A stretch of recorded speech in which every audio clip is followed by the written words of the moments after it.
국어 설명회부터 시작하도록 하겠습니다. 큰 박수로 시작하겠습니다. 악천후에 이렇게 와주셔서 너무 감사합니다. 처음부터 끝까지, 처음부터 끝까지 일일이 어떤 세세한 내용들, 그런 거서부터 다 관리를 하면서 수업을 하는 게 매우 익숙한. 그러니까 제가 수업을 참 오랫동안 했는데, 국정교과서부터 그 2015 개정 교과서까지 모든 교과 과정을 초중고를 다 다뤘어요. 그리고 학교에서도. 그러니 저한테 이제 개인적으로 쌓인 그 교과 과정에 대한 빅데이터도 엄청나다. 그리고 각종 학생들의 어떤 패턴과 아이들이 이렇게 성장해가는 어떤 성장 과정 속에서 들어가는 그런 내용들도 너무나 많기 때문에 사실은 주로 이제 강남 지역 학군지에서만 이제 수업을 오랫동안 해왔는데 제가 주거지를 진짜 전격적으로 옮겼어요.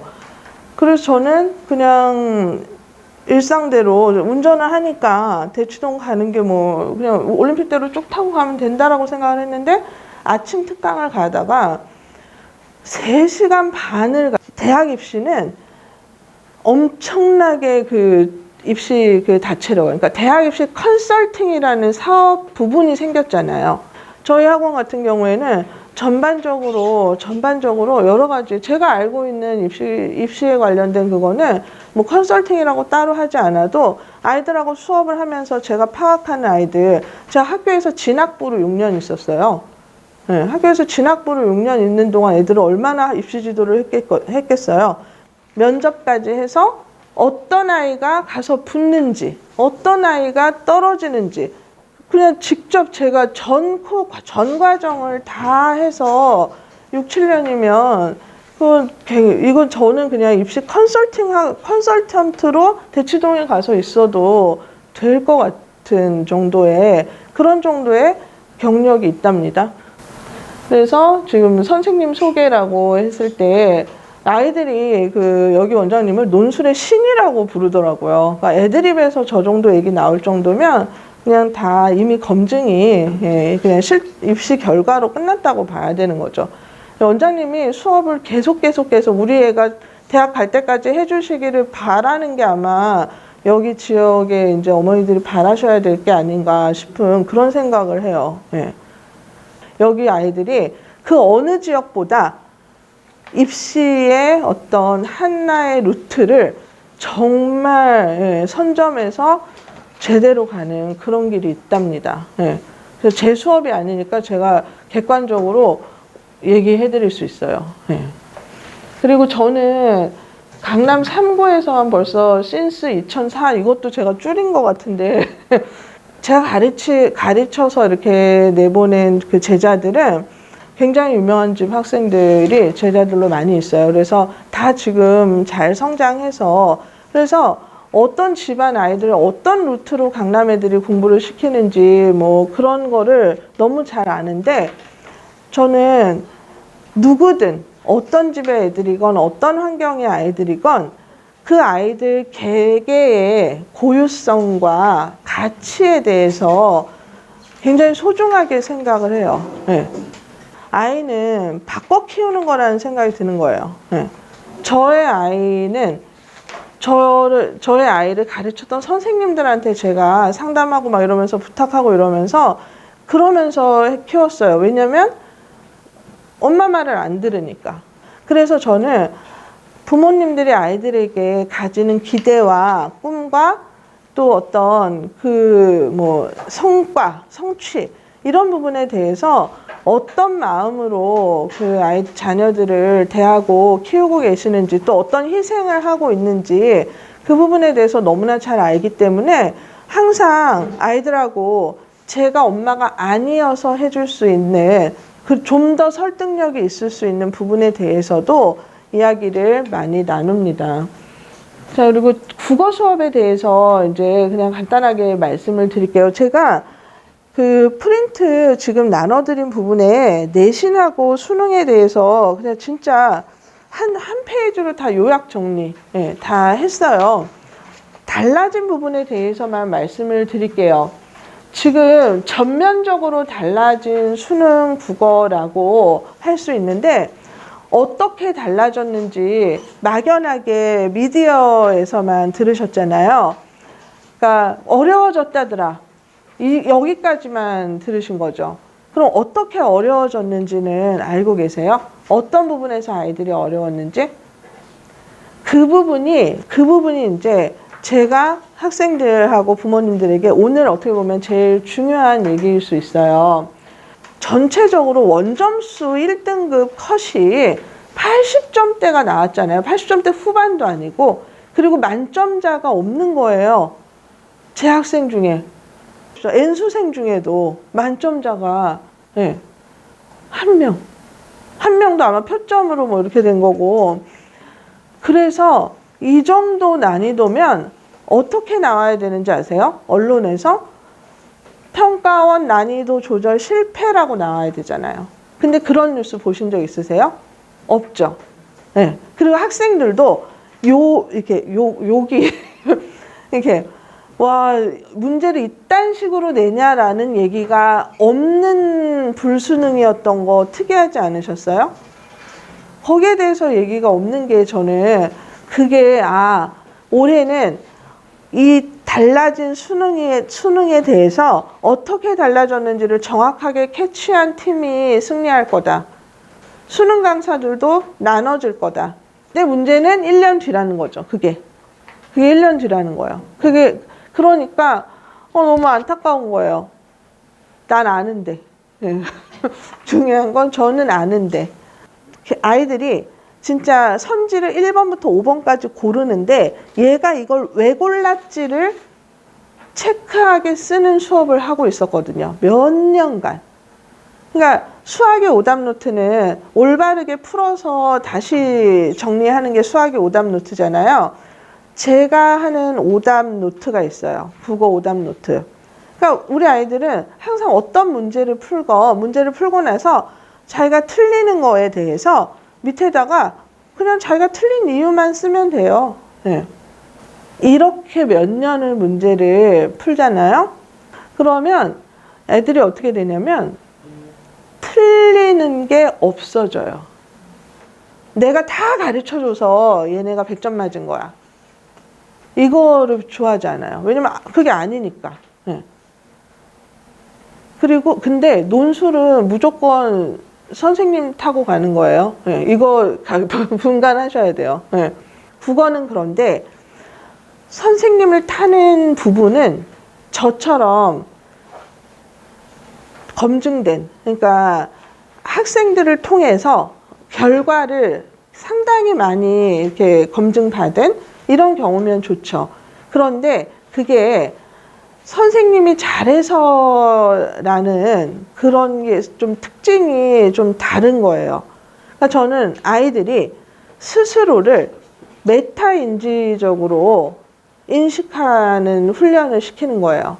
그 메타인지, 그리고 하브루타, 그리고 또 아이들 강점 검사, 그러니까 그 심리 검사 이렇게 해석하는 거, 진로 지도 뭐 이런 그런 프로그램 이런 것도 엄청 연수를 받아서 그런 부분에 대해서 아이들 강점 파악하고 테스트해주고 뭐 그거 해석해주고 이런 것까지도 다 할 수가 있어요. 근데 메타인지가 뭐냐면 가장 간단하게 말하면 우리는 안다고 하는 거에 속고 있다. 이걸 기본 전제로 해서 갖고 가는 거예요. 애들 다 안 돼요. 왜? 한글이니까. 국어책, 중학교 국어책 보면은 재밌어요. 그냥 무슨 동화책 같아요. 그러니까 다 아는 줄 아는 거예요. 근데 시험 보면 그러면 100점이 다다다닥 나와줘야 되는데 그렇지 않거든요.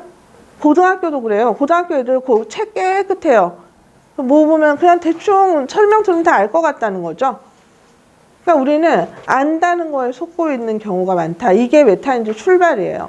그리고 궁극적인 그냥 가장 한 줄 개념은 뭐냐면 메타인지는 내가 아는 것과 모르는 것이 무엇인지를 아는 것. 이게 메타인지예요.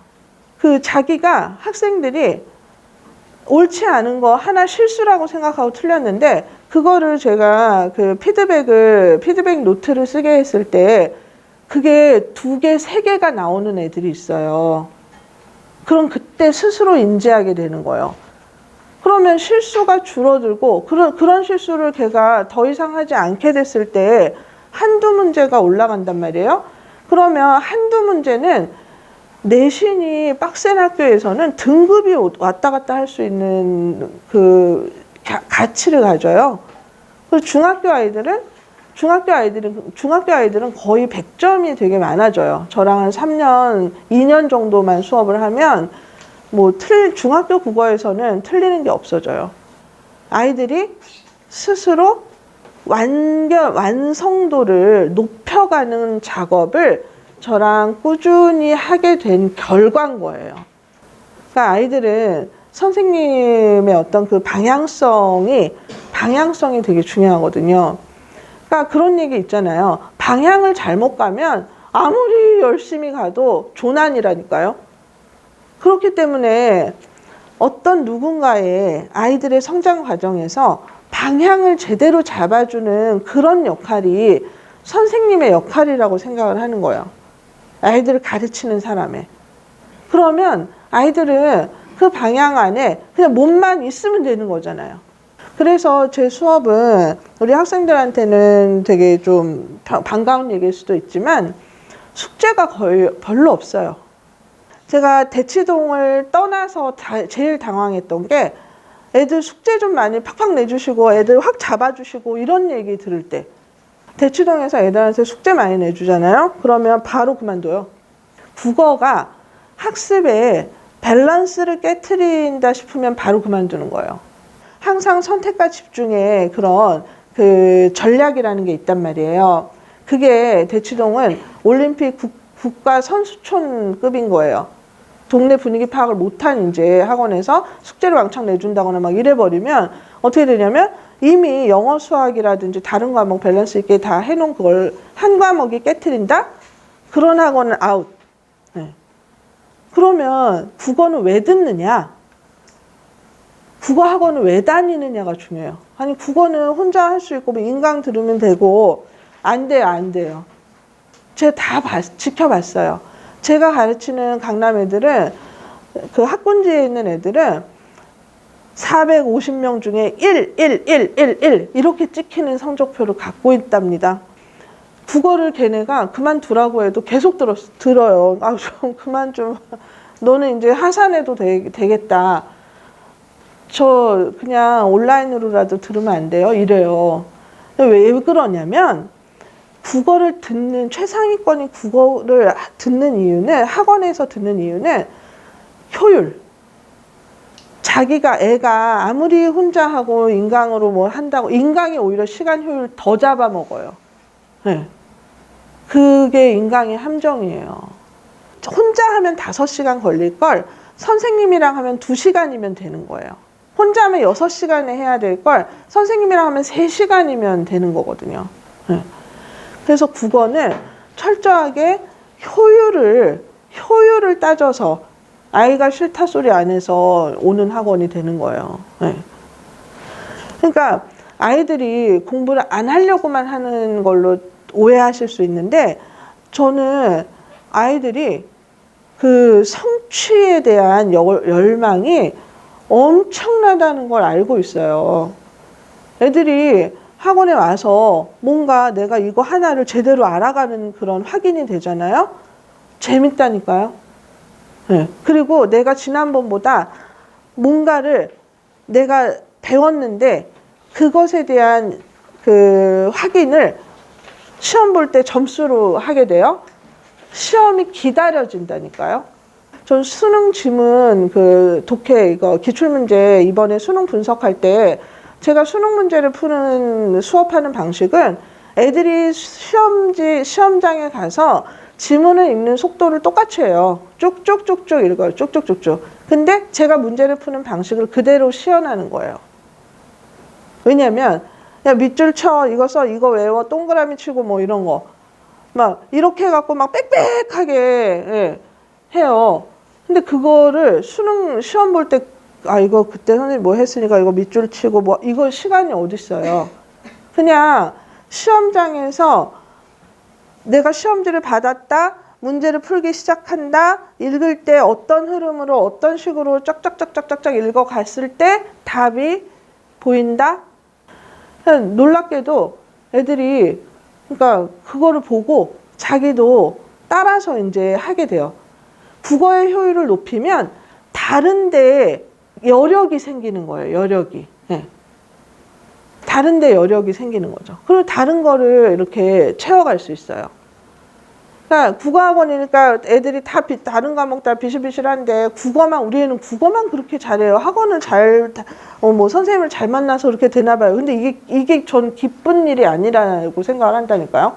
애가 국어만 잘하면 뭐예요? 그 전반적으로 우수한 인재가 돼야지. 전체적으로 다 공부를 잘해야지 기쁜 거죠. 그래서 대학도 자기가 원하는 대학을 선택해서 갈 수 있게 되면 얼마나 좋아요. 우리가 항상 내가 스스로 선택할 수 없는 삶을 살게 될 때 슬퍼지잖아요. 인생이. 넌 뭔가 수동적으로 남 시키는 것만 하고 살지 말고 우리 애는 좀 그러려면 남들보다는 좀 더 높은 좀 더 좋은 성취를 대학이면 뭐 좀 더 좋은 대학 뭐 이런 거를 하기를 이렇게 원하니까 그러면 더 그게 가장 일반적으로 좋은 거니까 그러니까 이제 그걸 자꾸 권하고 푸시를 하게 되는데 아이들은 그 성취의 맛을 알아야지 애들도 그걸 같이 쫓죠. 그냥 무조건 공부를 열심히 하고 뭐 어디 이거를 한다고 애들한테 내면에 의지가 생기진 않거든요. 고등학생들은 알아요. 고등학생들은 자기가 열심히 해봤어요. 고1 때, 중간고사 때 인생 최대치의 공부를 그때 하게 돼요. 고등학교 들어가기 전에. 근데 성적 나오는 걸 보고 이제 현타를 맞고 좌절을 하죠. 와, 나 공부는 아니었나? 뭐 이런 생각을 하게 되는. 그래서 제가 중학교 3학년 때 애들을 인생 최대치의 공부를 시켜줘요. 중학교 애들을. 왜? 고등학교 1학년 가서 실망하는 게 싫어서 애들이 심리적으로 마음의 상처를 받는 게 그게 너무 싫어서 고등학교 가서 딱 그 필요한 것만. 그러니까 여기도 효율이 있는 거예요. 고등학교 첫 시험에 두근두근 하면서 시험 봤다가 의외로 아까 얘기했잖아요. 뭐 435명 중에 1 막 이런 거 받고 나니까 그다음부터는 자동화 시스템. 제가 뭐 그다음부터는 공부하란 말이 필요 없는 거예요. 왜? 자기 그거 유지하고 싶어지는 열망이 더 커지거든요. 고등학교는 저는 그 아이의 어떤 개별적인 그 상태만 보고 지도를 해요. 얘의 성장이 중요한 거지. 옆에 있는 남들은 중요한 거 아니에요. 이 아이 자체의 성장을 이루느냐 마느냐. 이 부분에 대한 파악과 지도, 가이드, 코칭. 근데 그 아이들에게 늘 항상 개별적인 관심을 둬가면서 이 아이의 성장이라든지 이런 데 관심을 갖고 하다 보니까 그러니까 이제 더 좀 그런 통찰이 생긴 것 같다. 그래서 우리 부천 친구들은 아까 말씀드렸다시피 제 남은 그 여생을 여기다 갈아 넣을 생각을 하고 왔기 때문에 더 제가 애정을 갖고 볼 거예요. 그리고 국어 과목에 대한 부분은 과목에 대한 어떤 디테일은 지금 한 장으로 제가 요약해 놓은데 다 들어있어요. 어떻게 전면적으로 달라졌냐. 수능 국어는 내신 국어랑 다르다라고 얘기하는 선생님들 아직도 많더라고요. 제가 놀라운 건 대치동에서 엄청 유명한 학원인데 거기 이제 무슨 팀장 와서 그 설명회를 하는 걸 봤는데 이제 올해 이제 가을이었나 그랬어요. 뭐 입시에 대해서 막 설명을 하더니 올해 그래 수능은 쉬워질 거예요 이러는 거예요. 수능이 쉬워지면 뭐 어떻게 될까 이런 식으로. 그래서 제가 껐어요 바로 다음 거. 왜냐면 저 애들한테 그 입시 초반부터 어떻게 얘기했냐면 올해 수능에 대해서 문학이 어려워지면 진짜 어려워진다. 문학이 어렵다는 게 뭔지 아니? 모를 거야. 왜냐면 여태 수능에서 문학이 어렵다라는 걸 느낄 만한 문제가 하나도 나오지 않았어. 문학이 어려워진다라는 개념에 대해서 아는 강사하고 모르는 강사가 수능 성과가 다를 거예요. 네. 그리고 독서지문에서 오답률 높은 게 더 많이 나왔다라고 분석하는 원장님도 있더라고요. 그러니까 결국에는 비문학을 문학에 가려서 그렇지만 비문학에서 오답률이 더 높다. 근데 문제는 비문학에서 오답률이 높은 문제는 왜 오답이 나왔을까요? 이게 문제인 거죠. 네. 그래서 아까 말씀드렸지만 평가원에서 이 정도 마그마 수능을 냈는데도 욕을 먹지 않은 이유. 네. 그 이유는 아이들이 수능 지문을 봤어요. 대부분 다 강사들이 이번에 EBS 이거에서는 몇 년 동안 누가 안 나왔으니까 한용운이 이번에 나올 거야. 야, 이번에 고전 소설은 김원전 나올 것 같아. 이러면서 파이널 찍기 이런 거에서 영상도 찍고 이래요. 그래서 진짜 김원전이 나온 거예요. 보고서 와, 우리 선생님 대박. 이 애들 들떴어요. 반가웠어요. 근데 제가 좀 이렇게 문제를 잘 못 푼 것 같아요. 네. 이렇게 얘기했다니까요. 전부 다 제 잘못이 된 거예요. 다 아이들이 스스로. 왜냐하면 다 어디서 본 지문인 거예요. 어디서. 실질 연계율이 높았고 그리고 교과서에서 나온 것도 많이 봤었고 그 고등학교 내신 시험에서 교과서 외작품이라고 나온 것도 많이 봤었고 그러니까 사실은 이게 메타인지인 거예요. 다 아는 것 같은 거예요. 다 배운 거예요. 근데 문제를 푸는데 너무 안 풀리는 거야. 네. 애매한 게 딱 2개가 생기는 거죠. 이걸까? 네. 이거에서 아이들이 무너지고 욕도 못해요. 왜? 자기 웬만큼 다 배우고 아는 건데 이거를 이딴 문제를 내냐, 난이도 조절 실패다라는 얘기를 누가 하겠어요. 제일 좋아하는 분들이 누군지 아세요? 학교 선생님들, 고인물 선생님들. 사립학교에 오래된 스펙 높은 고인물 선생님들 계세요. 그 선생님들은 이번에 수능 문제 보고 이 문제 잘 냈네. 네. 그 이유를 이제 저는 알 것 같은 거죠. 네. 문제 이런 식으로 이제 내도 수능 유형이 되는 거야. 안 그러면은 문제 이런 식으로 너무 까다롭게 낸다고 애들한테 맨날 욕만 먹다가 그러다가 이제 되게 업되는. 그러면 이런 거 있잖아요. 욕을 많이 먹어서 불국어가 그 다음에는 물국어가 된다. 이런 얘기 많이 들어보셨죠? 근데 올해는 어려웠는데 욕을 먹지 않았다니까요. 그럼 어떻게 되겠어요? 그러면 그 기조가 그대로 유지가 되겠죠? 네, 어떻게 보면 더 세련되게 더 업그레이드 될 수 있어요. 애들한테는 더 까다로워질 수 있는 거죠.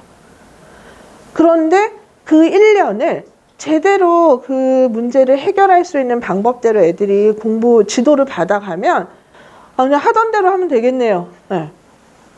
하던 대로 하는 수능. 그러니까 오히려 부담이 줄었어요. 네. 그러니까 저는 우리 부천 친구들도 저랑 같이 수업하는 친구들도 그렇게 수업이나 심리적인 부담은 줄고 성적은 제대로 더 높게 나오는 그런 걸 볼 수 있게 해주겠다라는 게 그리고 해볼만 하다라는 그런 자신감이 드는 거예요. 그럼 내신도 덩달아 올라요. 공부는 근본적으로 이게 다 통해 있어요. 잘하는 것에 대해서. 그러니까 너무 그동안 수능, 내신 이렇게 나눠왔던 그 경계에 대해서 좀 인식을 전환시키고 빨리 인식의 전환을 할 필요가 있어요. 문제를 다루는, 수능을 다루는 방법론이 좀 전환돼야 된다. 여전히 수능과 내신은 다르다. 수능과 내신은 다르죠. 지금도 올해도 달라요. 훨씬 더 고급지고 훨씬 더 어렵게 세련되게 어려워졌다니까요. 독서도 마찬가지예요. 독서 지문이 어려운 게 하나도 없었어요. 근데 애들이 80점대가 나와버렸다고요. 근데 그 원인을 정확하게 알고 있다. 적어도. 제가 직관적으로, 경험적으로. 네. 자, 그리고 지금 수업 구성에 대해서 보시면 EBS 수능 교재가 실질 뭐 반영도가 되게 높다. 이건 뭐 전국이 다 아는 사실이에요. 예. 그리고 교과서 문학작품을 신속하게 이해하고 내재화시키겠다라는 건 우리 학교 작품은 내신이고 다른 학교 교과서는 수능 대비가 되는 거예요. 그러면 지금 고3 애들 빨리 뭐 해야 되는지 아세요? 전 그 메이저 출판사에 있는 문학작품들 거기에서 내가 뭐 생판 처음 봐서 어려움을 느끼겠다 싶은 애, 거기에서 좀 까다롭다, 거기에서 좀 애들이 독해가 어렵겠다 하는 애들을 어떻게 해야 돼요? 그런 애들부터 빨리빨리 정리를 해줘야 돼요. 네, 적어도. 근데 저는 대치동에서 3년간 뭘 했냐면 대학에서 교수님이 내는 시험이 있어요. 네, 그 입시 중에서 학교에서 직접 내는 시험이 있어요. 이게 약식 논술도 아니고 정말 그 특례 입시라고 해서 교수님들이 직접 국어 문제를 내는 걸 학생들이 국어, 영어, 수학을 이렇게 직접 풀어서 가는 그런 입시가 있는데, 제가 어떤 거를 했었냐면 토요일에는 전 그 교과 과정에 있는 국어책, 문학책, 독서 지문을 다 분석해서 모의고사 문제를 내는 거예요. 모의고사 문제를. 모의고사 문제를 내서 학생들이 풀고, 그 다음에 제가 현강에서 그거를 모의고사 해설 강의 해주고, 네. 그거를 3년을 한 거예요. 그럼 저는 어떻게 했어요? 원치 않든 저희 집에는 전 출판사의 국어책과 문학책과 독서 교과서가 다 있어요. 여기 보면 나오잖아요. 쌤 진짜 대박이에요. 경희대 문학에서 쌤이라는 거 진짜 많이 나왔어요. 네. 이 얘기가 뭐냐면, 솔직히 시험 문제 적중이면 이 정도 진짜 해야 되는 거겠죠? 그냥 제 모의고사 낸 문제가 그대로 대학 시험에서 복부 타듯이 나왔다. 네. 그러니까 전체적으로 지금 우리 고3들 교과 과정 내에서, 그것도 뭐 교과 과정 문제 그걸 다 다룰 수는 없잖아요. 최대한 신속하게 애들이 난이도를 느끼는 것들만 뽑아서 정리한다. 네. 그게 가능하다. 요거는 정말 우리 학원에서 전략이에요, 전략. 그리고 이걸로 성과 분명히 봅니다. 저는 확신할 수 있어요. 그래서 예비 고3하고 예비 고2 같은 경우에는 지금 다른 종합적으로 이제 문학을 쫙 나가지고, 그 다음에 선택 과목의 실리적 기준을 잡아줘요. 언매 화작에 대해서. 언매를 무조건 해야 되는 이유. 애들 문법 공부를 다시 시켜야 되잖아요. 그렇게 되면. 그러면 얼마나 힘들어 하겠어요, 애들이. 근데 이게 언매와 화작에 대해서 애들 개개별로 제가 실리적인 기준을 다 정해줘요. 너 언매하는 게 좋겠다. 너 화작할 수밖에 없겠다. 이런 거를. 네. 기준이 있어요. 기준이. 그 아이마다 다른. 그래서 그 부분에 대한 걸, 그러니까 선택 과목에서 유불리를 최소화할 수 있다. 네. 요걸 제가 우리 탑 국어 애들한테는 개개인의 맞춰서 가이드를 해줄 거예요. 그래서 겨울방학은 한 학년 전체보다 중요하다. 네. 겨울방학 때 할 수 있는 게 엄청 많은데, 고1은 지금 예비 고1은 문법을 엄청 할 거예요. 문법. 네. 사실은 어떤 학원 프로그램이 얼마나 좋아도 우리 애가 중요한 거예요. 우리 애가 거기 가서 얼마나 대접받고 얼마나 애한테 유익한 거를 받고 선생님이 애 한 번이라도 더 관심 가져주느냐가 중요한 거지. 결국에는 맞춤형 교육이 중요하다. 그래서 저는 아이들, 물론 그러면 막 그 몇십 명 때려놓고 하는 강의는 못할지도 모르죠. 네, 그게 너무, 사실 그걸 해야 되는데 그렇지만 결국에는 아이들을 이럴 수는 있어요. 제가 한 명 한 명 공들여서 키운 아이들을 특강 때 한꺼번에 몰아서 몇십 명씩 쫙 이제 빨리빨리 한꺼번에 어떤 테마를 갖고 할 수는 있겠죠. 근데 적어도 정규 수업은 아이들이 제가 손이 가는 만큼의 인원수를 받아서 뭐 10명, 12명? 뭐 보통 소수정예 학원들이 5명, 6명은 고등학생들은 뭐 그렇게까지 소수일 필요는 없어요. 초등학생은 제가 그렇게 할 생각이 있어요. 나중에 초등부 프로그램도 런칭을 할 건데, 네. 근데 고등학생들은 그 정도 선에서 개별 관리가 될 수 있는 정도의 인원수로 진행을 할 거고, 그 속에서 가장 실속 있게 가장 빠르고 효율적으로 할 수 있는 그런 커리큘럼으로 진행을 할 겁니다. 네. 일단 문학이 돼야 돼요. 문학이 안 되면 독서는 문학이 되면 독서는 그 다음에 할 수 있어요. 네. 근데 독서는 제가 성과가 제일 빠르게 나오는 부분이에요. 독서는 70점 맞던 애가 90 몇 점 맞았다고 시험지 막 들고 와서 애가 흥분을 해갖고, 근데 그런 애가 한둘이 아니에요.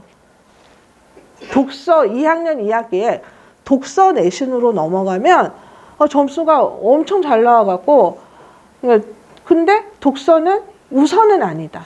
문학이 우선 돼야 된다. 네.